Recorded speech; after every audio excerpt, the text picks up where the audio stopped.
Okay, I'm about to head out to go see Avengers Infinity War. I'll be back in probably about, I guess, nearly 3 hours with trailers.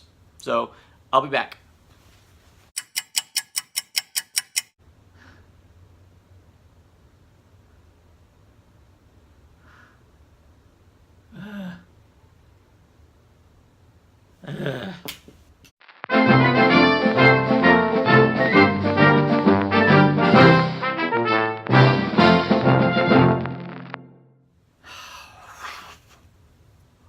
Oh god. Oh god.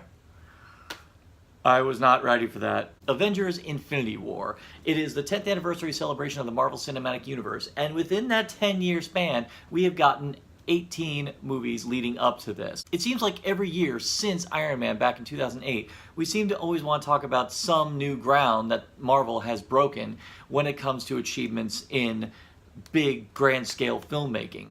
I promise to stay as spoiler free as humanly possible, and after seeing him in this movie, yeah, you're going to abide. So let's just get the first obvious thing out of the way, the technical side. I'd be more shocked if Marvel made a bad looking movie. Sure, every now and then you're going to see something where it's like, yeah, the CGI is a bit wonky, but I'm a Doctor Who fan. I love the show even in the episodes from the 1960s. Bad special effects don't really faze me as much as you think. So whenever I really complain about CGI, it had to be really bad for me to go, that CGI is awful. I'm talking Birdemic level. You think about the mad hours it takes to make this, and it's all there on screen. There's time, dedication to really telling a big story, and it does so incredibly well. When I think about all the best action sequences in the MCU, normally they seem to always be attached to movies directed by the Russo brothers, because Winter Soldier has some of the best, Civil War has some of the best, and this one is no exception, except this one takes things to an even grander scale.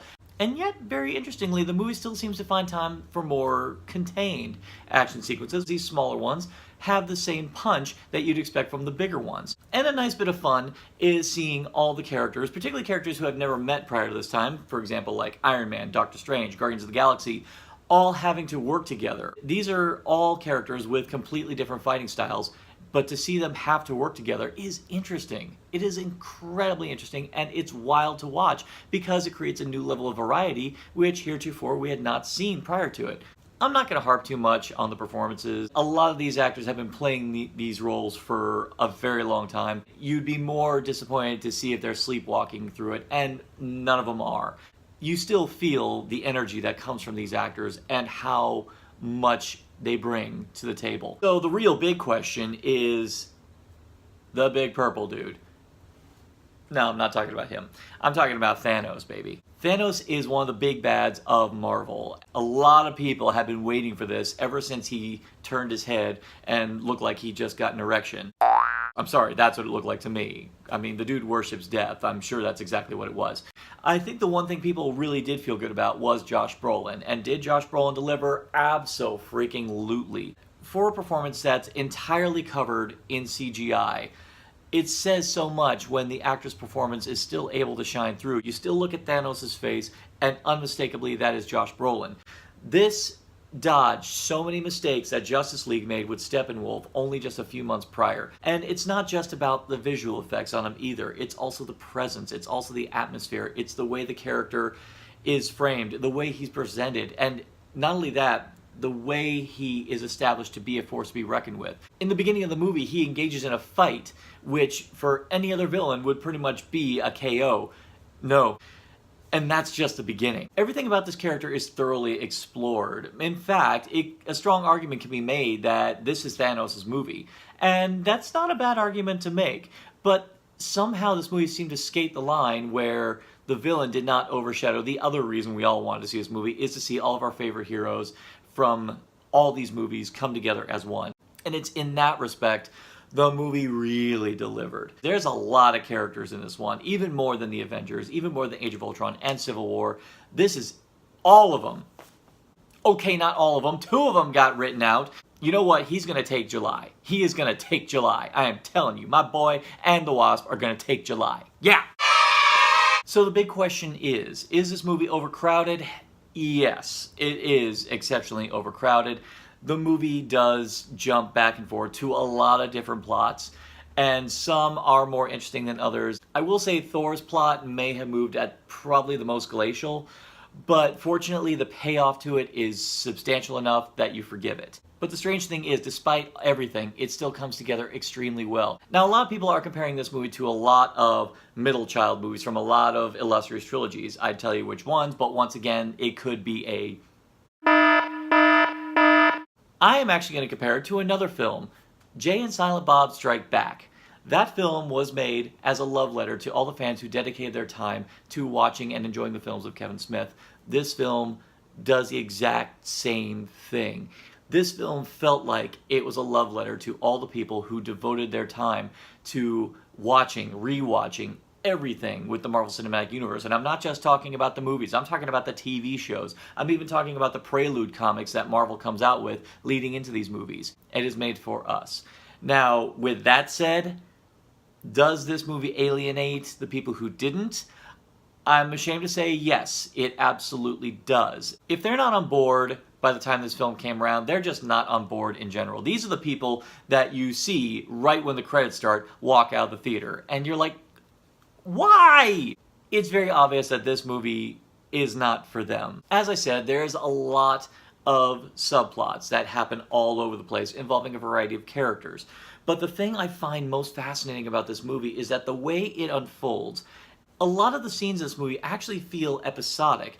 And in a movie that may not be so good, but the wacky thing is, this movie felt like an omnibus, like a trade paperback omnibus.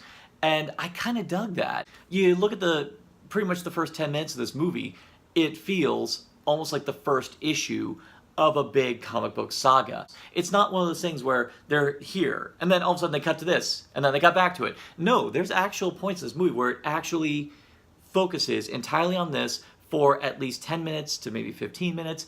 It feels like an issue of a comic book, and that's kind of amazing that they were able to create the comic book experience in a cinematic aspect. The other thing I have to applaud about this movie, when you think about the individual movies in the Marvel Cinematic Universe, like Guardians of the Galaxy, like the Iron Man movies, they all have their own selective tone. Heck, we heckled Ragnarok for having an overly goofy tone. This movie does have the jokes, and they do land, but this movie maintained a tone which is, frankly, this movie will hit you from the beginning. It will grab you. It will beat the ever-loving hell out of you. It's like you were in a fight, a really awesome fight, like Scott Pilgrim kind of fight, and you walked out, triumphant.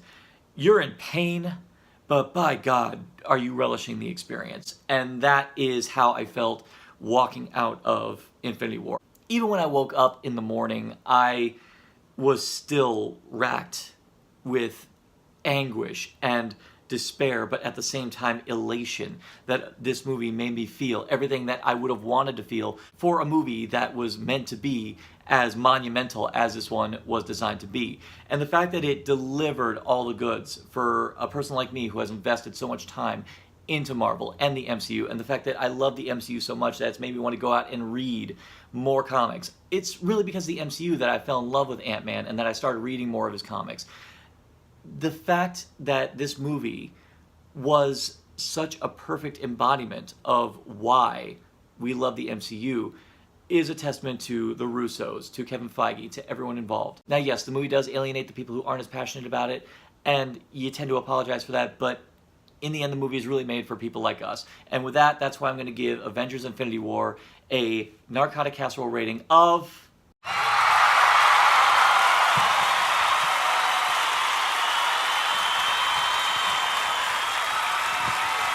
Do you agree? Do you disagree? Do you think this film may have been too much for it to handle? Or do you think that this is probably the best the MCU has done to date and probably may not do better? It probably will. They really are good at this. Leave it all in the comments below. And stay tuned on Narcotic Casserole. In probably about a week or so, I'm going to be doing the full spoiler discussion in due course. But in the meantime, click Thou Shalt Be Served.